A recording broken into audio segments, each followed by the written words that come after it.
A waitress answered a call in Chinese in front of a millionaire. The next day, she was fired. The lunch rush was winding down at the little downtown bistro where Mei Lin worked 6 days a week. The clatter of cutlery and hum of conversation faded just enough for her to hear the vibration of her phone from deep in her apron pocket. She hesitated. Personal calls weren't allowed during shifts. But when she saw the name glowing on her screen, Mama, her heart dropped. Her mother only called during the day if it was serious. Apologizing softly to the table she was serving, she turned away and answered in hushed Mandarin. Mama? Ni zhen mi lo? Mom? What's wrong? Across the room, seated alone with a half-finished plate of roasted salmon, a sharply dressed man with salt and pepper hair raised an eyebrow. His name was Thomas Ridley, a reclusive tech millionaire known for his investments, but not for his empathy. He had watched Mei work earlier. Her gentle smile, her quick reflexes, her kindness with every customer. But now, she stood in the corner speaking a language he didn't understand, her face tense, her hands trembling. Mei ended the call quickly, eyes glassy. Her mother's health had worsened. The treatment back in China was costly, and her hours at the bistro weren't enough. She took a deep breath and forced a smile as she returned to her tables, trying to carry on as if nothing had happened. The next morning, Mei received a text from her manager. We need to talk. Bring your uniform. Her heart sank. The meeting was short. Her manager, uncomfortable but firm, explained that a high-profile customer had been concerned about her taking calls during work. They had reviewed security footage. It was unprofessional. She was being let go.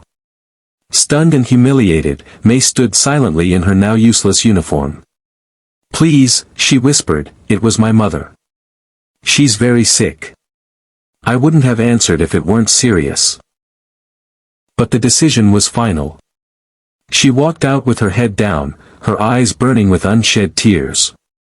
She didn't have time to feel sorry for herself, she needed to find another job, quickly. Rent was due, and her mother needed her support. But rejection after rejection followed. Her confidence began to crumble. 3 days later, Mei heard a knock at her apartment door. Confused, she opened it to find a courier holding an envelope. Inside was a handwritten note.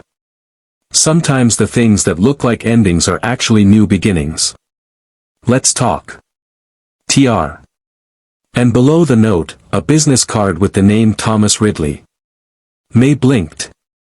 The millionaire. The man from the bistro. She called the number, unsure what to expect. Thomas answered, and after a few formalities, invited her to lunch, this time as a guest, not a server.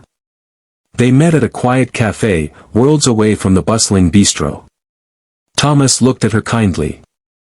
I owe you an explanation, he began.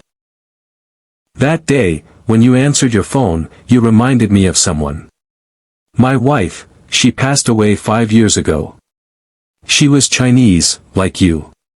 The way you spoke, it brought it all back. The pain, the memories. I didn't mean to get you fired. I only asked the manager what the policy was. I didn't expect them to let you go. Mei listened silently, still unsure where this was going. Thomas continued. After I found out you'd been fired, I tracked down your story. I spoke to some of your coworkers. I know about your mother. And I know how hard it is to carry the weight of family on your back while trying to survive in a place far from home. He paused, then pulled a small envelope from his coat pocket. This is for you. A scholarship, fully funded, for nursing school. I learned you've always wanted to become a nurse. I also made a donation to the hospital in your mother's city in China. They'll make sure she gets the treatment she needs. Mei stared at him, her hands shaking. Why? Why would you do this for me? Thomas smiled softly. Because someone once did the same for me. When I was young and had nothing, a stranger believed in me. I promised that if I ever had the chance, I'd pay it forward. Watching you that day, I saw someone who worked hard, who was kind, who didn't complain even when things were hard. The world needs people like you in positions to help others."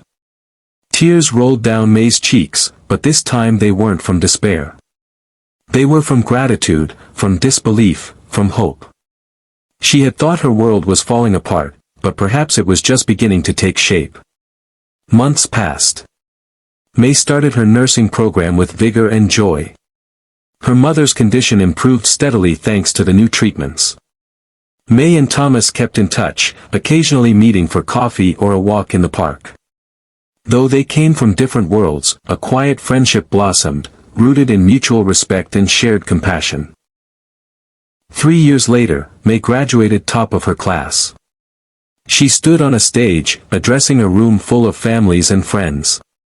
"I was once a waitress who answered a phone call during a shift and got fired the next day," she said, her voice steady. "At the time, I thought I had lost everything. But that moment led to the greatest gift I've ever received, not just help, but belief. Someone saw me when I felt invisible. And that changed my life." She looked out into the audience, locking eyes with Thomas, who gave her a proud nod.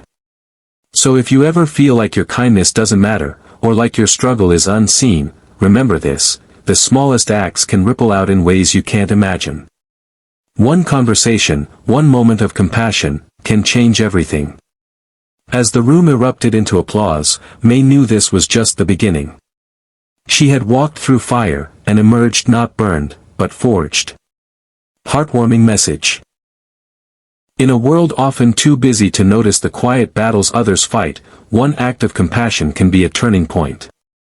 No kindness is ever wasted. Believe in others, especially when they're struggling, and you just might help them change the world.